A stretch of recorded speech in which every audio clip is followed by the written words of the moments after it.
Hello, I'm John Rossi, a touring drummer with a love of all things animal. When I'm on the road, I visit as many zoos, aquariums. Hey, wait a minute. What's going on? Hey, what's going on there? Hello? Hello? Hello? We interrupt your regularly scheduled program to bring you Rossifari Zoo news. News you can use from the world of zoos and conservation. Every week, we bring you breaking news and analysis from around the globe, featuring the animals you love and the people who care for them. And here's your anchorman, John Rossi. Hello, hi, hello. Welcome back to Rossifari Zoo News, your look at everything going on in the world of zoos, aquariums, conservation, and general animal weirdness. And speaking of, animals and conservation, I'm going to start off this week by reminding y'all, if you have not yet, it is now the time to go and donate to my fundraiser for the Cheetah Conservation Fund. You can find the links on all of my social media pages. And the idea here is to sponsor a livestock guarding dog for Cheetah Conservation Fund. Costs about $500. Well, I don't know why I said about. It costs exactly $500 to sponsor a dog for a year. And I would really love Rossifari to be able to say that we sponsored a dog. I think it would be really, really amazing to be able to do that. So please consider going and making any donation that you can, even $1, even $2, even $3, even $4. Okay, I'm going to stop, but you get the point. Every little bit helps. And I love the idea. I love every time that the podcast has gone and done some fundraising for a zoo or for Red Panda Network or whatever. It always makes me feel really good. And I love doing that in general. But in this case, the idea of being able to say that for the whole next year, Rossifari is just sponsoring a dog that is helping keep cheetahs alive and helping other animals in Africa in general. That's just really cool and like a really tangible thing that we can do. I'm really passionate about this idea. I'm really thankful to everyone who has donated so far, and I'd love for you to consider donating. And don't forget, if you do donate $5 or more, you can pick the pick. That's right. When I thank you for it, you can choose any animal that I've taken photos of, and I will post a new one if I have it, or a really good one if I don't, of whatever animal you want to see, as long as I've got one.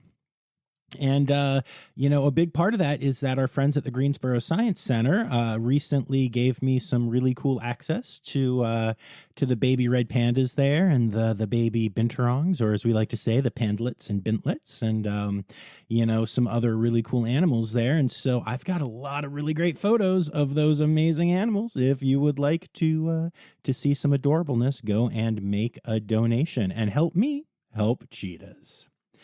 Along with that, let's see, today I'm recording this on August 10th, which is Thursday, and it is Miles's 9th birthday. So Miles is my son, and man, I can't believe that he's already 9 years old. It seems like just yesterday he was only 8.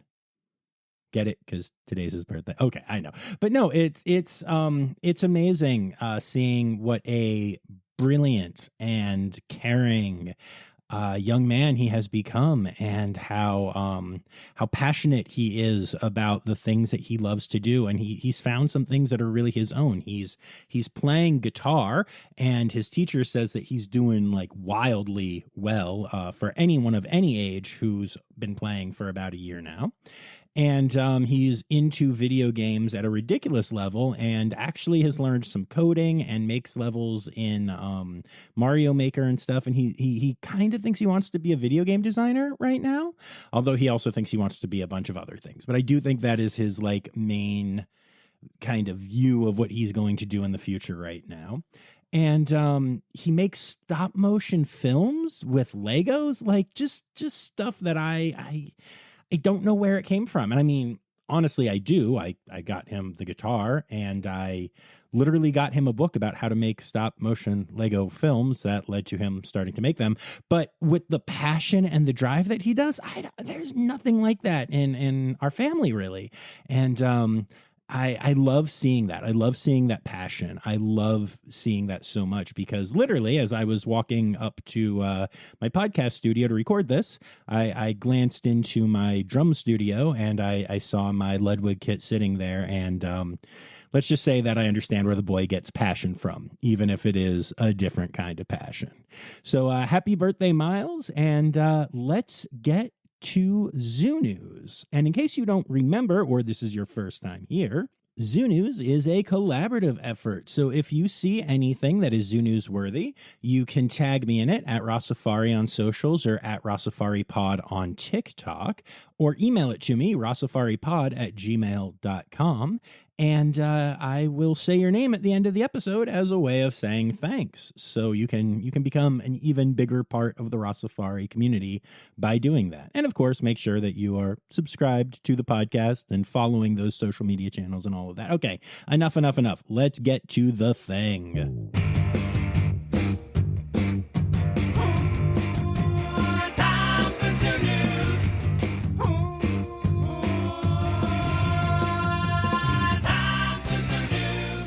All right, y'all. So we normally start off with our births and our deaths for the week, but actually I have such cool and exciting news, and I have been sitting on this for a little bit now, and I can't wait to share it with you. So, well, I'm not going to wait to share it with you, but I'm actually not even going to be the one to share it with you. So you've heard them on here before on Zoo News and on their own episodes recently, but I'm going to turn it on over to my good friends, Bekah and Kelly from the Greensboro Science Center. Hi, it's Bekah and Kelly from the Greensboro Science Center. And we have a pretty big announcement. Yes, we do, Bekah. We're really excited to announce that we have received one female red panda cub named Miso from the Smithsonian Institute. We received her today as a companion for Zuko and Azula. She was born June 10th, and we're really excited to have her. We are super excited to have her. And I am also super excited that they have her for a couple of reasons. First of all, because you can see the panda cubs, the pandlets, in the veterinary hospital, which is open to the public, at Greensboro. So now you can not just see their 2 cubs that they have, but they have 3 cubs now. Second of all, I think it's really cool because they now have both species of red pandas represented at the zoo as they raise this little goober. And also, I'm just excited about this because for a while now, Sarah Glass, the person who runs the Red Panda SSP, has been doing the occasional Red Panda Kindergarten, which is basically whenever there is a red panda who the mother doesn't want to raise it and it's just a singlet, they try to raise it with other cubs. And it's been happening at Knoxville with Sarah whenever it happens because, well, A, she's really good at red pandas, and B, she's a sucker who says yes when other people don't want to take on an extra cub. No, but so Sarah's actually been looking for a new facility to help with red panda kindergartening for a while now. And I'm so excited that she has chosen Greensboro Science Center to be doing this. I'm so excited for Kelly and Bekah and the whole team there. And I can't wait to go back yet again and see this red panda cub because, yes, they keep coming up with new ways to get me back there. No exaggeration, folks. I keep going at least once a month to Greensboro, North Carolina. That's just, it just keeps happening. And I've got no complaints, y'all. So congrats to the team there. And I cannot wait to see how this baby settles in with the rest of the family. All right, and then that moves us into our births and deaths for the week. So we'll start with the births, which start at the Duke Lemur Center, where they have announced 5 new gray mouse lemurs. Gray mouse lemlets? These are really, really tiny infants. The adults weigh between 1.5 and 3 ounces. So the infants are born at less than 1/10 of an ounce. And if you go to at Duke Lemur Center, you can see pictures of these ridiculously tiny lemlets. And yes, they are every bit as adorable as you would expect. On the other side of things, size-wise, Wildwood Wildlife Park has announced the birth of a new baby giraffe named Tafari, which means king. The giraffe is on exhibit, and so you can go and see a very, very young giraffe on exhibit there right now. And it's just really an exciting time for the Wildwood Wildlife Park. Congrats on the new giraffe, which weighs slightly more than 1/10 of an ounce. But then going back to the small animals, Cleveland Metro Park Zoo has announced the birth of a baby. I mean, what else could it be? It was just born. It can't be born as an adult, John. But anyway, a baby pygmy slow loris, or a pygmy slow lorlet. Ooh, I like that one a lot. Baby is doing well and hanging out with mom as they do. And so, congrats to the team at the Cleveland Metro Parks Zoo. And then zooming right back up to a large animal again. I don't know why I'm doing this way. This was not intentional. The Henry Dorley Zoo in Omaha has announced the birth of a new elephant calf. This was a birth to Jaye, which is the matriarch of the elephant herd, who is around 30 years old. And she's been a mom before. So while the other elephants in the herd actually seemed like a little concerned and curious about what was going on, mom has been absolutely calm and absolutely wonderful and doing the mom thing at an exceptionally high level. So it looks like there's not going to be any need to jump in and hand rear or anything. And so it looks like the Omaha's Henry Dorley Zoo has another new adorable elephant that you can go and check out. And moving on with births, the Akron Zoo has announced the birth of 3 snowy owlets, which is the actual name for them, so I don't get to be silly and change it, that have been hatched at the zoo. They were actually hatched on 3 different days, July 1st, 3rd, and 6th. And parents Frost and Cirrus are doing very well taking care of the owlets. They are not on exhibit right now, but they will have it announced on Akron Zoo social media when you can go and see these baby birdlets. See, I still got a weird one in there. I'm good at this. Sorry. Anyway, the Roger Williams Park Zoo has announced the birth of a new baby sloth. Slothlet? It's harder on the one syllable ones. But this sloth was born to Mom Fiona and Dad Westley. And y'all, this baby is really stinking cute. I highly recommend that you go to @RWP Zoo to check out the pictures because this slothlet is abso-freaking-lutely adorable. And then last but not least in our births this week, Saffron has been born. Saffron is a baby mandrill that was born at Disney's Animal Kingdom theme park. And, I've actually had a couple people ask me this. And so just if you don't know, Animal Kingdom is a theme park, but it is also like a very good accredited zoo where they do really amazing work and incredible research. And they are, like I said, they are accredited and they're actually kind of one of the leading zoos in the field as far as research and trying to even just kind of connect with other zoos and unite zoos and share information and stuff like that. They are really incredible. So, if you ever feel a little weird about it being like a theme park but a zoo, nah, they're doing things right there. They really are. And so they have a new baby mandrillet. That's tricky. Mandlet, that's what it is. I don't know what's wrong with me today. But Saffron the mandlet is now at Disney's Animal Kingdom theme park. So congrats to the team at Disney. Thanks, John. And now we head from that to the deaths this week. And we're starting off with a really sad one. I mean, they're all sad, they're deaths. But from our friends at the Trevor Zoo at Millbrook School. Unfortunately, two of the ring-tailed lemurs at the zoo, Foster and London, were showing signs of sickness this week, and their symptoms were consistent with an infection, and they did everything that they could to help them, but unfortunately, it was not enough, and both lemurs had to be euthanized.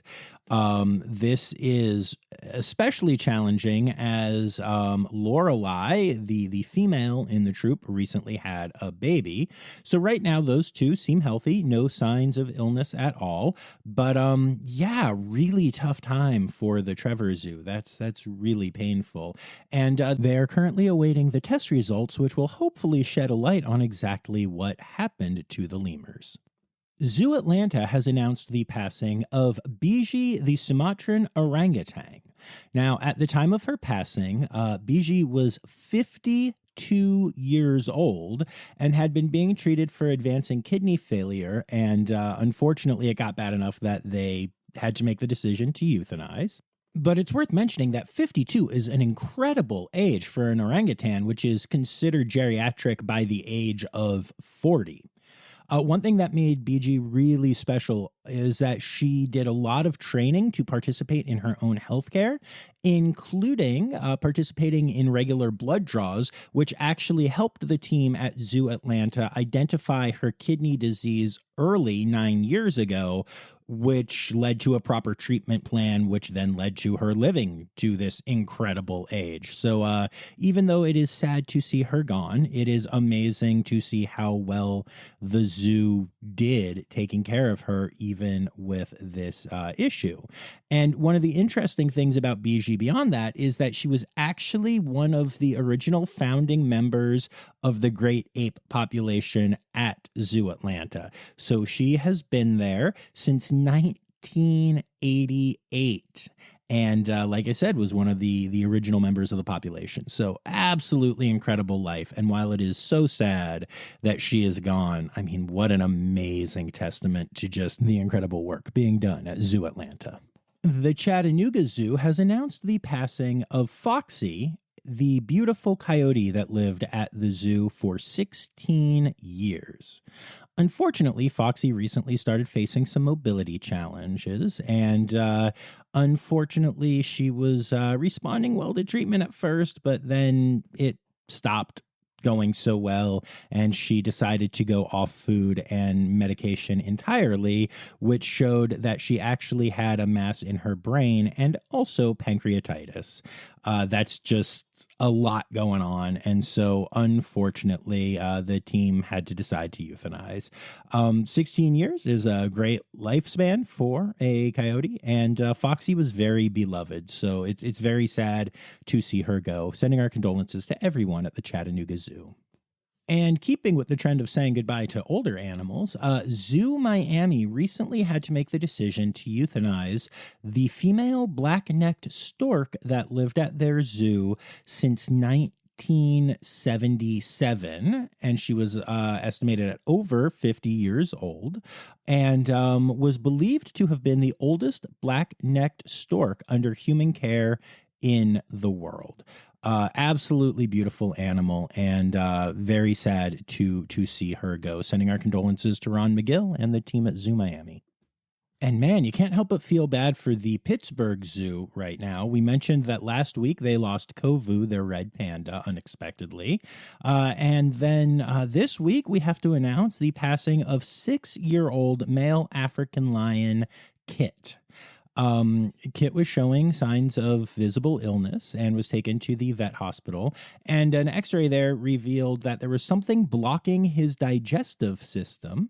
The animal care team quickly did an emergency surgery to remove the blockage, but Kit did not survive the surgery, which is not entirely surprising. Whenever you have a blockage like that, it is a high-risk surgery. And the zoo does want it to be stressed in their press stuff that the deaths, while tragic in their near timing, are not related.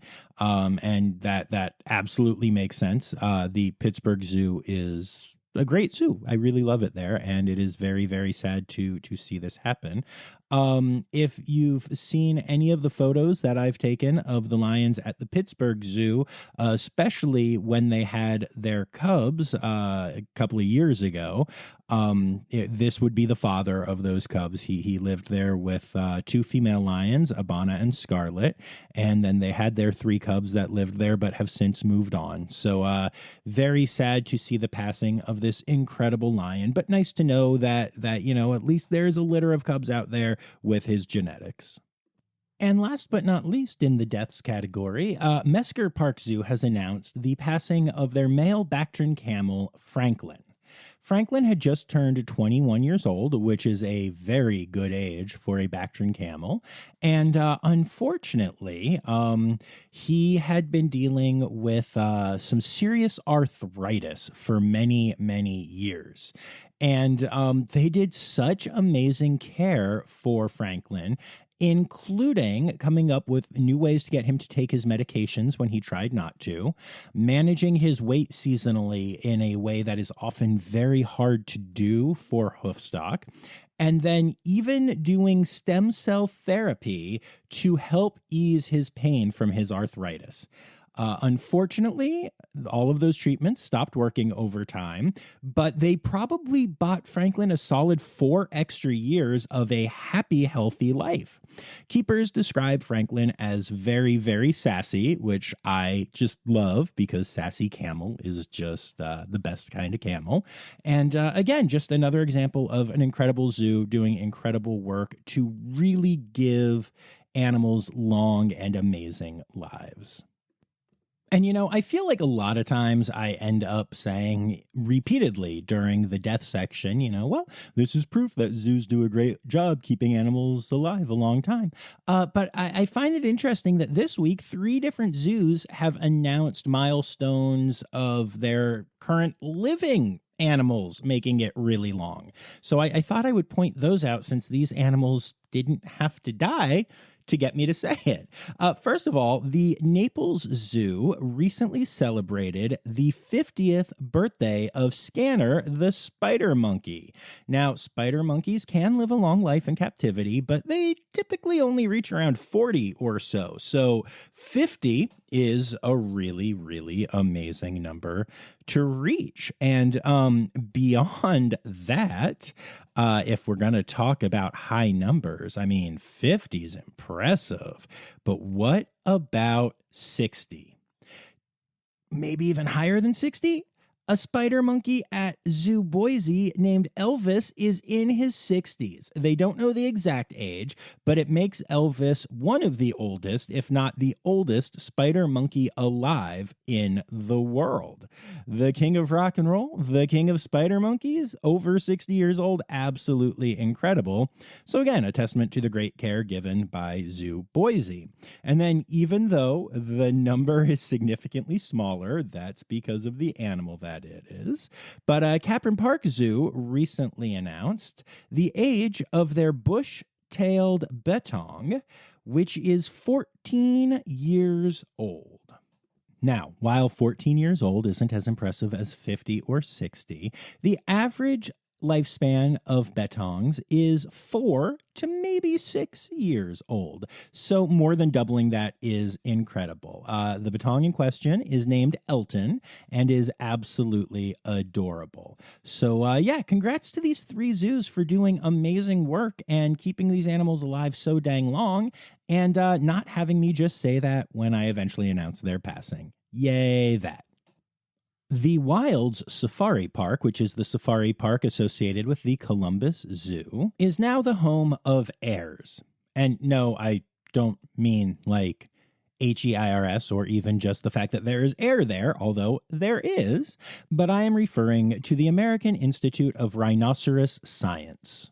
Scientists at heirs tackle the scientific challenges for sustaining rhino populations through 4 research pillars: physical fitness, well-being, reproduction, and iron overload disorder.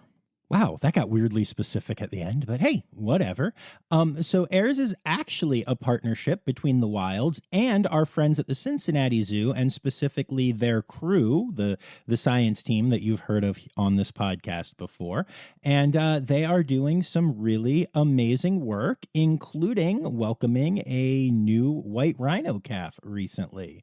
So things are going really well, and it's really cool that AIRS is now homed at the Wilds. We mentioned on here not too long ago that the Santa Barbara Zoo would be getting a red panda and opening a new red panda exhibit, which is really exciting.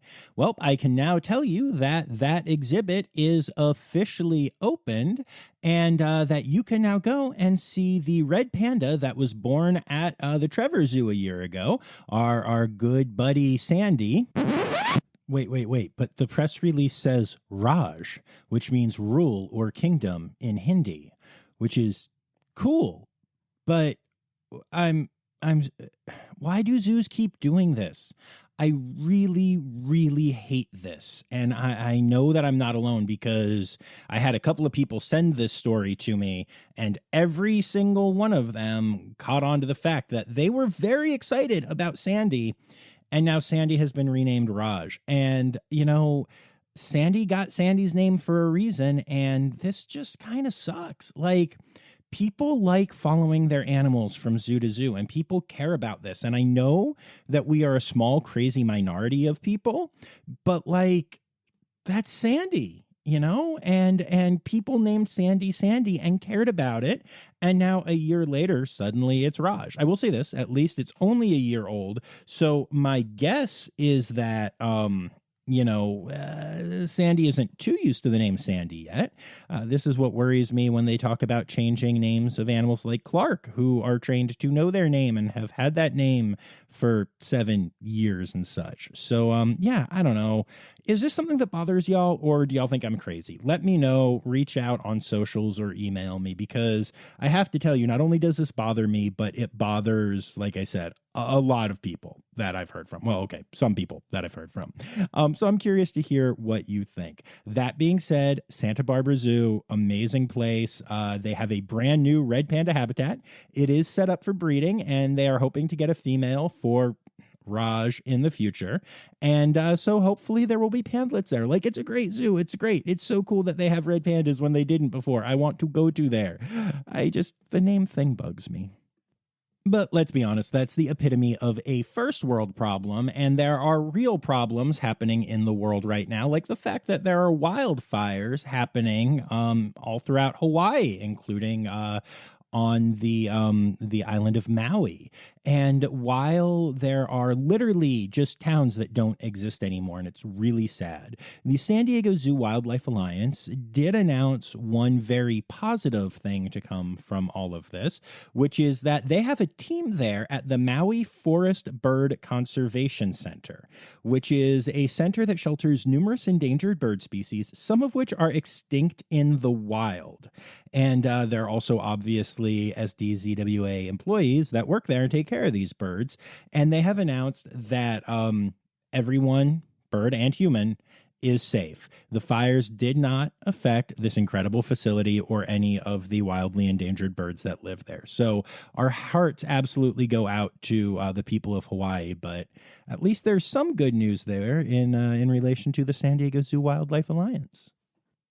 Two quick stories out of our friends at the Cincinnati Zoo. First of all, they have announced that there is a 3-month-old opossum that was orphaned in the wild and is now in training to become an ambassador animal at the zoo. Her name is Opal, and she is freaking adorable. As an ambassador, she is going to be helping to educate people about the importance of local wildlife. And what can I say? Cincy has done it again. Opal is going to join the ranks of Rico and Fritz and Fiona and, of course, Lucille as just absolutely beloved animals that are at the zoo. So, if you haven't seen pictures of Opal, go check out at Cincinnati Zoo and fall in love like I did, frankly. And the Cincinnati Zoo has also announced that they have teamed up with the London Zoo to try to learn more about okapi pregnancies, because there is still very little known about okapi pregnancies, despite the fact that we've had many okaplets born in captivity. Maybe because they're not real animals, so they don't have pregnancy, but they get. Oh no, we don't do this anymore. Oh, season 4 without the fake okapi is just a little bit darker now. No, I'm kidding. But yeah, so the London Zoo is actually trying to use positive reinforcement trans-abdominal ultrasounds to track okapi pregnancies, not just at their own zoo, but at other zoos as well. And the Cincinnati Zoo is one of the zoos that is participating. So they currently have Calvu, who is an expectant mother at the zoo, and they have worked with her to get comfortable with these types of ultrasounds. And one of the crew veterinarians has been performing bi-weekly ultrasounds to assess fetal health and development, and also to help the team at the London Zoo understand more about this to share with all the zoos out there. So just a really cool example of research being done collaboratively between multiple zoos. The Henry Vilas Zoo in Wisconsin announced that one morning at about 4 o'clock in the morning, there was a break-in on zoo grounds. Several individuals went into the zoo and attempted to enter the Glacier Grill restaurant. Now, that is a restaurant that is up against the polar bear habitat, but is not like an actual animal habitat or anything. It is a restaurant. So no one knows exactly what they were trying to do, but probably rob the, safes or tills or even steal food, whatever. Fortunately, the zoo does have overnight security who heard what was going on and who called the cops, and they responded within minutes. And so it looks like nothing was taken and no animals were harmed. And the only thing that happened is that some windows at the restaurant were broken. So nice, easy fix. Hopefully these people get caught. But a great job to the police in Madison and also to the security at the zoo for making this not be a bigger incident. All right, now for a couple of quick hit stories. The WCS, which is the Wildlife Conservation Society, which run all of the zoos in New York City, is currently hosting a Wild View photo contest. You can go check it out. Go to @BronxZoo is probably the easiest place to find it, and submit your photos if you are so interested in doing. Birdland Park has announced that their popular penguin feedings are back. So if you're anywhere near Birdland Park and want to feed a penguin, hop on that because they do sell out quickly. The Memphis Zoo has enlisted Mr. Feeney. All right, so people of a certain age, including myself, will remember the TV show Boy Meets World. And Mr. Feeney was the teacher who went through basically all of like middle school and high school with the students involved. And they always came up with kind of funny reasons why he was suddenly the next year's teacher as well. And now the actor who plays Mr. Feeney does cameos and does other stuff as Mr. Feeney. And he actually did a promotional video for the Memphis Zoo to try to encourage you to come to Zoo Rendezvous 2023, which is the Memphis Zoo's largest fundraiser of the year. So it was pretty cool to see Mr. Feeney helping out the Memphis Zoo. And also slightly shocking to realize that Mr. Feeney has aged that much, because I guess if he did, that means we did too, but yikes. But it's awesome to see him involved with that, and nice to see Mr. Feeney popping up. Maritime Aquarium in Connecticut is currently offering people who are teenagers, aged 14 to 18, to apply for their Eco Teen program, where they will share the issues of marine debris with aquarium guests, while also participating in related work in the field with staff of the aquarium. The deadline for application is Monday, September 4th, and I'm currently wondering if there's anyone out there who thinks that I could play 18. No? Nobody? Oh, okay. That's fair. The National Zoo in Washington, D.C. has announced that they've gotten a brand new ambulance that they are able to use to quickly transport animals from their enclosures to their veterinary hospital whenever needed. The ambulance was funded by donors and members of the zoo, and it's just a nice little thing to make animal healthcare even that much better at the National Zoo. Y'all, Florida is hot. Right? Like, we know that Florida is hot, but Florida is real hot right now. It is a bad time almost everywhere. Tons of heat waves happening all around the United States, but especially in Florida. And as such, our friends at the Naples Zoo have to close early on some days. They've announced that they're closing 3 days in a row by 1 p.m.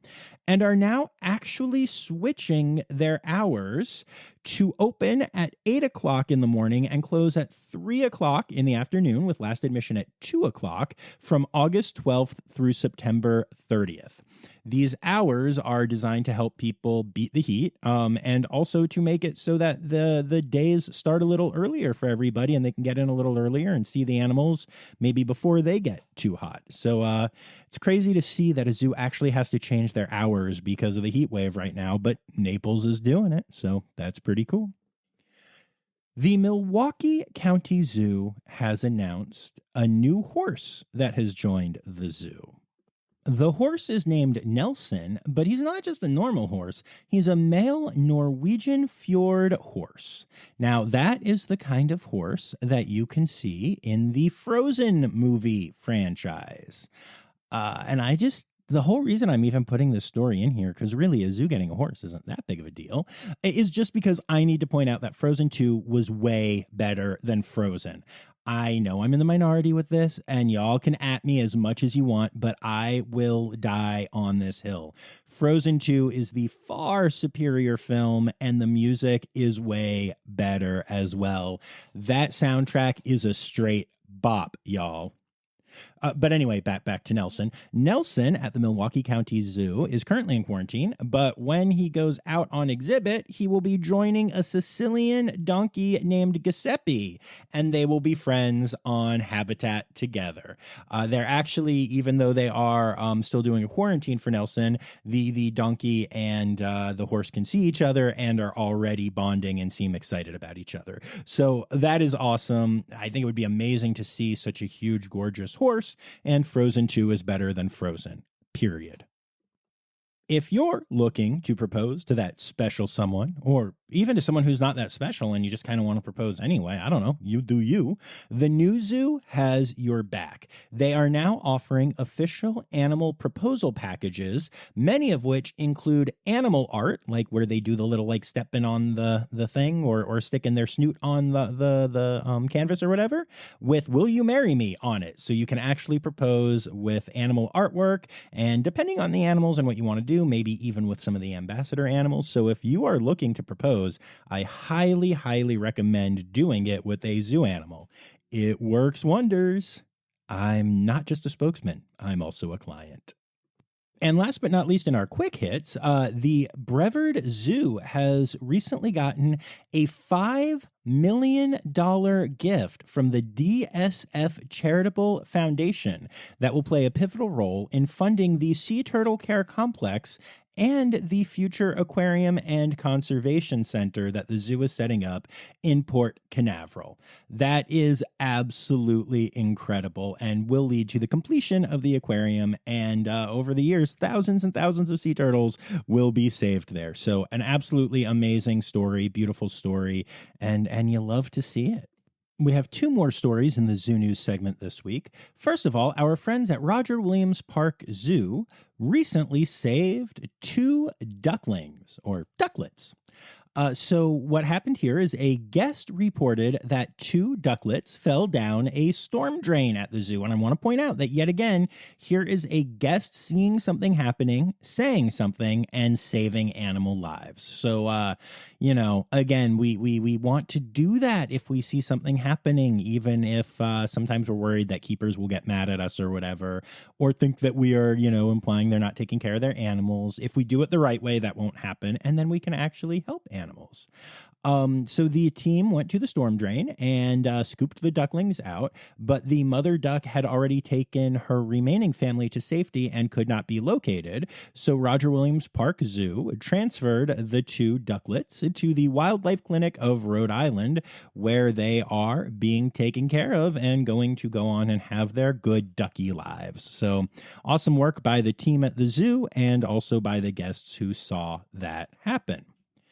And then last but not least for this week's Zoo News segment, we have to talk about the Pacific walrus calf, or wallet.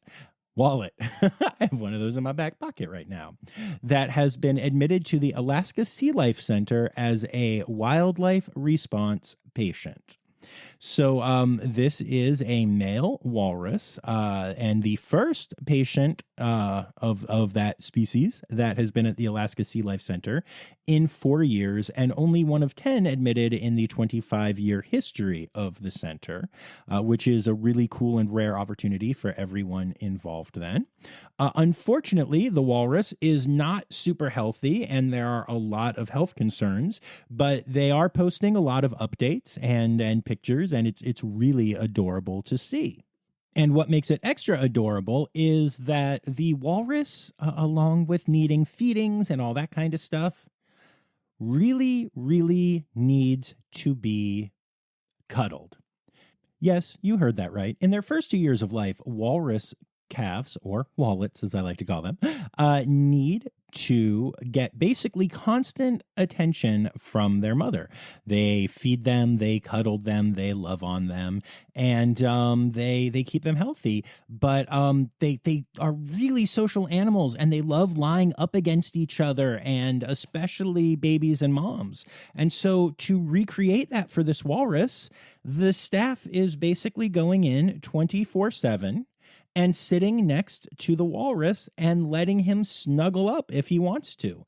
He currently spends about 75% of his time sleeping, and he likes to do most of that cuddled up. So the team there is getting to cuddle this baby walrus, which is incredible and kind of makes me want to get into wildlife rescue. And while that is a cute part of the story, the latest update is still scary. The calf continues to have issues with maldigestion and malabsorption of nutrients. There was a full 12-hour span with no bowel movements at all, although he then did poop, which got everybody very excited, which is kind of weird in a, out of this context way. But yeah, they'll continue to update. So make sure you're following at Alaska Sea Life Center. And here's hoping this works out. But whether it does or not, props to the team for doing such amazing work and for also just getting to cuddle a walrus professionally. Stereotypical animal podcast theme song. Here to bring you to conservation news. All right, we're going to start off conservation news with a quick update on Toki the whale, who you've heard all kinds of stuff about on here. So recently, IMATA, the International Marine Animal Trainers Association, reached out to the Miami Seaquarium, where Toki lives, and to the Dolphin Company, which is the company that owns Miami Seaquarium, to ask which zoological institutions, accrediting bodies, or regulatory agencies did they seek input from regarding relocation, rehousing, and training of Toki and the Pacific white-sided dolphins prior to determining that relocation to a sea pen would be the best option. And the answer was none. Absolutely none. Meanwhile, Jim Irsay, the president of the Colts, keeps saying that this is going to be happening and that the timeline is moving up and that this will happen probably before the end of the year. This despite the fact that no attempt at getting permits or having any kind of inspection or anything done has been even started. So seems to me like it's all still BS, but we'll be keeping an eye on it just in case. Dr. Jane Goodall is going on tour. Apparently, she's been inspired by me. She started a podcast after I did and is now going out on tour. So I like to think that I am one of Dr. Jane Goodall's biggest influences. I'm not. But yeah, she'll be on tour in September, hitting just a few places in the United States, in California and Massachusetts and New York. But worth checking out if you would like to try to see Dr. Goodall live. We've been talking recently on here about the fact that the coral around Miami has been bleaching and is very likely to reach the point of no return soon. Well, we now have some good news on that front, which is that coral rescued off Key Biscayne this month have now spawned at a lab at the University of Miami. The fact that they are spawning means that the coral is still okay and doing all right. And also, if these babies become viable, they will be reintroduced once the water has calmed down a little bit. So obviously still really tough times for the coral. There's no guarantee that these babies will take. There's no guarantee that the temperatures will calm down in time to stop the bleaching in the wild from becoming permanent. But at least there is a little ray of hope right now, which is better than the ridiculous rays of really hot sunshine that are causing this issue in the first place. Australian conservationists are celebrating a victory as platypus have officially been reintroduced to the Royal National Park. This is really exciting news as they have not been there for a long time, and hopefully there will be some breeding and some other good natural behaviors, and the population can start to thrive there again. Because it turns out that platypus are actually pretty darn good at adapting in some cases when giving the chance.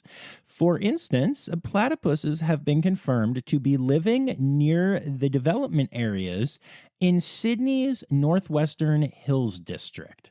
Now, Sydney is obviously a big city, and this is the first time since 1998 that platypuses have been confirmed to be living in waterways near the urban areas in the northern fringe of Sydney. So this is really exciting news for the species, as is the reintroduction. So, just lots of good platypus news this week, y'all. Scientists at Ocean X recently went on a mission in the waters of Norway and discovered a potential new species of jelly. This species would be one of the few that doesn't swim around so much, but only leaves the seafloor for a short time. This does make them rather challenging to catch and even to observe unless you're right down there at the seafloor. But while it does look similar to some other jelly species out there, there is reason to believe that the DNA will be different and prove that this is yet another new species of jelly. It's kind of amazing how much new stuff we're still finding in the oceans.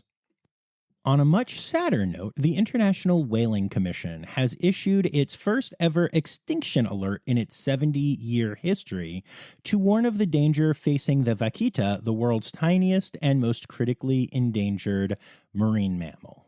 The population lives in the Gulf of California in Mexico, and it is believed to be down to 10 individuals.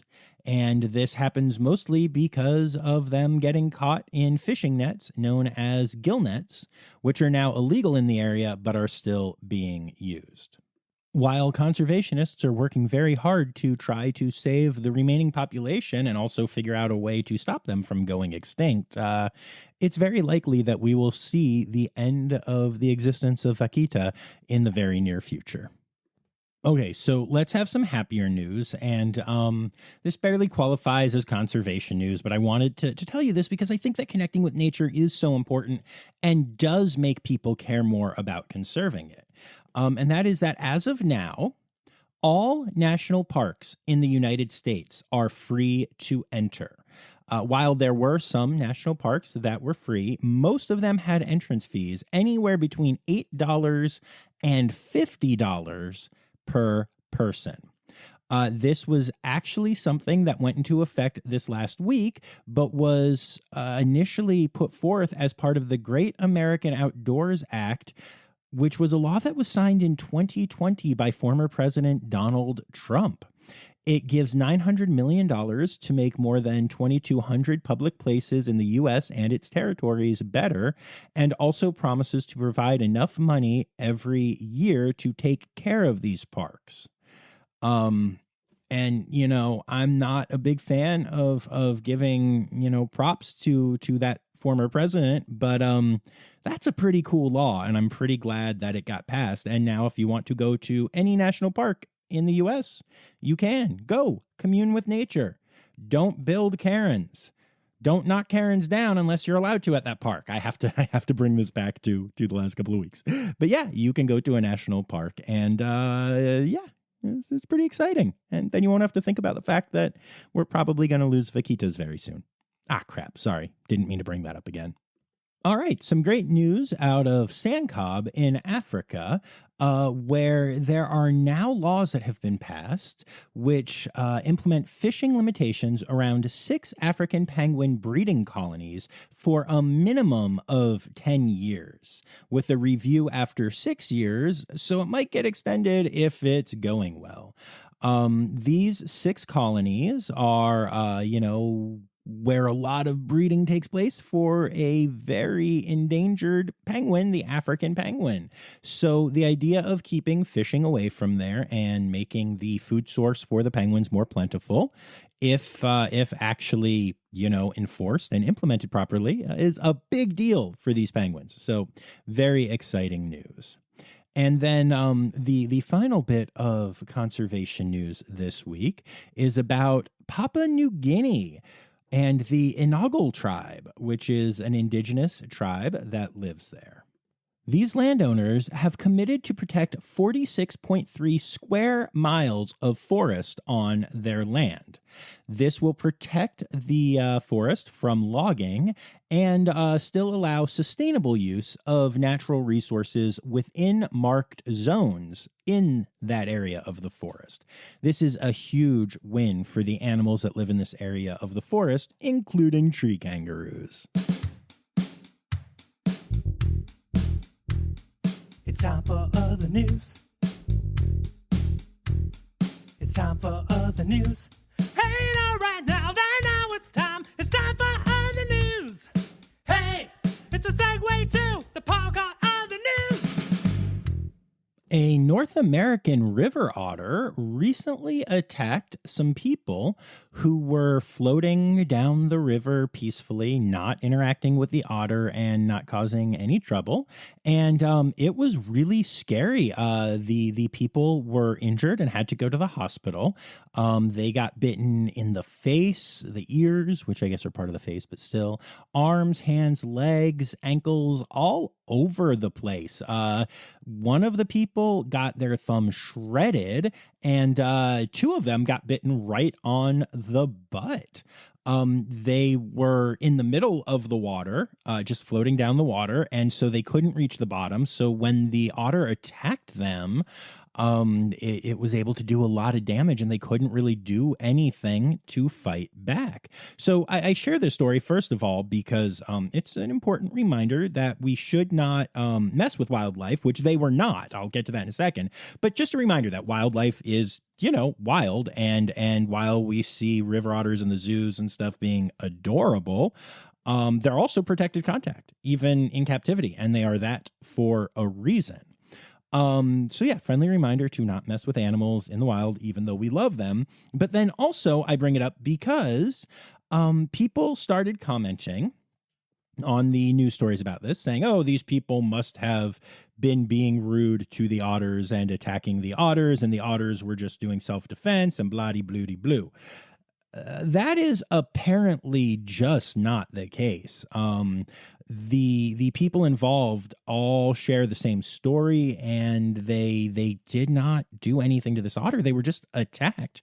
But what happened is people were speculating on social media, and then news, and sometimes I'm loath to call them that, sources online started reporting on the people commenting on that, just saying like, oh, these are the comments, but then other people ran with that. And then it became the story that, oh yeah, these people were messing with an otter, and then the otter attacked them. And now all of the people who were not only victimized by the otter are being doxxed online and victimized online and stuff. And just stop it. Just stop. The internet, stuff like this just drives me crazy. But yeah, so this is an example of people doing nothing wrong and getting attacked by an animal, and then getting attacked by the far more vicious internet. Now, for your friendly reminder that alligators are not good pets. Recently, right outside of Pittsburgh in Pennsylvania, people started reporting seeing an alligator in the river. Now, I don't know if you know this or not, but alligators aren't supposed to be in the rivers around Pittsburgh. And as such, Chomper, as the alligator has been named, was captured and taken into a rehab where Chomper is learning to live life as an alligator in captivity. It is going to be used as an animal ambassador to provide educational programs about reptiles, including that alligators do not make good pets, because guess what? Most likely how this alligator got into a river in Pittsburgh is someone got one as a pet, realized it doesn't make a good pet, and released it into the river. On a side note, the way this alligator was caught was a fisherman just boated up next to it, grabbed a front and back leg, and pulled it into the boat. So it's pretty good that Chomper is not a particularly aggressive alligator, because don't do that. Yeah, if you ever see an alligator in the water, report it properly, and don't do that. All right, well, there you go. Story about an alligator that was found in Pennsylvania. Glad we have moved on from that. All right, moving on to our next story, which is about Fluffy. Fluffy is a former pet alligator that was recently rescued in the Antietam Creek in Berks County, Pennsylvania. Guys, what is going on? As a Pennsylvanian, I am offended by this. This is not okay. Remember, there is an alligator at Reptiland right now that was also found just a couple weeks ago. This is becoming a thing. So yeah, apparently, in this case though, the owner did not mean for Fluffy to get away, and actually tried to go and retrieve the alligator. But the examination that was done to the alligator found that she was in a deplorable state, where she was underweight and showing signs of deformity around her mouth, most likely caused by being housed in an inappropriately sized enclosure, because this alligator, which is 10 years old, was being kept in a 75-gallon aquarium. That is not okay. The alligator is about 2.5 feet long right now and should be 6 feet long, if not longer, by the age of 10. So there are all kinds of other issues, which I'm not going into because they make me sad. But sadly, it's okay for Fluffy to be owned by this person. So Fluffy was returned to its owner. And now the Animal Rescue League worked with animal welfare officers who will be going and staying in touch with Fluffy's owner and performing welfare checks. And Fluffy will be removed from the house if not properly cared for anymore. But so Fluffy's back home with Dad, I guess. And the whole story is kind of gross. And Pennsylvania, you're kind of embarrassing me, yo. Oh, and going back to that whole getting attacked by nature thing while not doing anything wrong, Peggy Jones, a woman in Texas, was mowing her lawn last month when a hawk that had grabbed a snake accidentally dropped it on her. The snake wrapped itself around her arm and began striking her face, but the hawk didn't drop it on purpose and was still hungry. So the hawk also dove down and sunk its talons deep into her arm while trying to reclaim the snake. Just an absolutely crazy story. The hawk got the snake, and the woman got to the hospital, and everything was fine. Her husband got her to the hospital. There were puncture wounds, cuts, abrasions, scratches, and bruising, but she was fine other than for the whole, trauma thing. She's having a hard time sleeping since then. But yeah, it's just another crazy animal thing that happened, and also a reminder that nature is metal. That's the thing the kids say, right? Metal. Nature is metal. All right. Let's move on. Animal, animal, animal holidays. Animal, animal, animal holidays. All right, and that brings us to your animal holidays for the week. It is currently August, which is National Parks Month, and they are now free. National Catfish Month, and those are also free if you go fishing or if you get tricked online by somebody who is messing with you and pretending they want to date you. That's usually free. August is for Antelope Month and Asian Elephant Awareness Month. And then for your individual days, the 11th is World Krill Day, the 12th is World Elephant Day and World Horola Day. The 13th is Action Indonesia Day and International Wolf Day. The 14th is World Lizard Day. The 15th is the Day of the Cotton Top Tamarin. And then the 17th is Black Cat Appreciation Day. And those are your animal holidays for the week.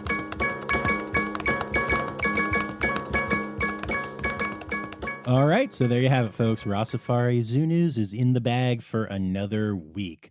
I'd like to say thank you to Laura Schenk and Stephen Williamson, my Red Panda level patrons, and remind y'all that you can support the pod for as little as $3 a month by going to patreon.com/Rossifari.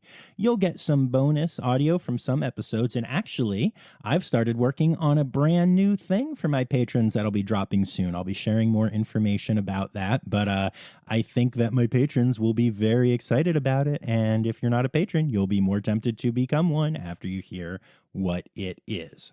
I'd also like to say thank you to everybody who contributed this week, including Anya Keene, Colleen Lenahan, Kim Cooley, Carrie Kirkpatrick, Kevin Williams, Emily Rockbuck, Laura Schenk, Jacob Zinn, Elizabeth Dunlevy, Marianne Rossi, Dale Obermark, Dr. Zoe Rossi, Ken Tryon, Ali Malensky, Jay Meredith, Becca Robinson, and Kelly Roush. And remember, friends, the words newsy credits backwards are Steiderk Yiswen. The Rossifari podcast is produced, hosted, and engineered by John Rossi. Editing and fact-checking by John and Dr. Zoe Rossi. Our theme song is Sevens by Nathan Burke, performed by Nathan and John. Interrupting John theme and additional voices by Taylor Isaac Gray. You can reach John directly on Instagram and Facebook at Rossifari or by email at rossifaripod@gmail.com. Rossifari is part of the Daydreamer Media Network. Now, stop listening to me and go visit a zoo.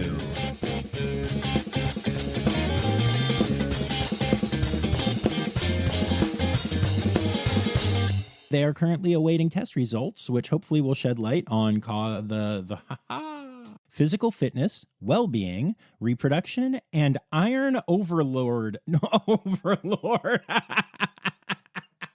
What kind of Marvel ripoff is this?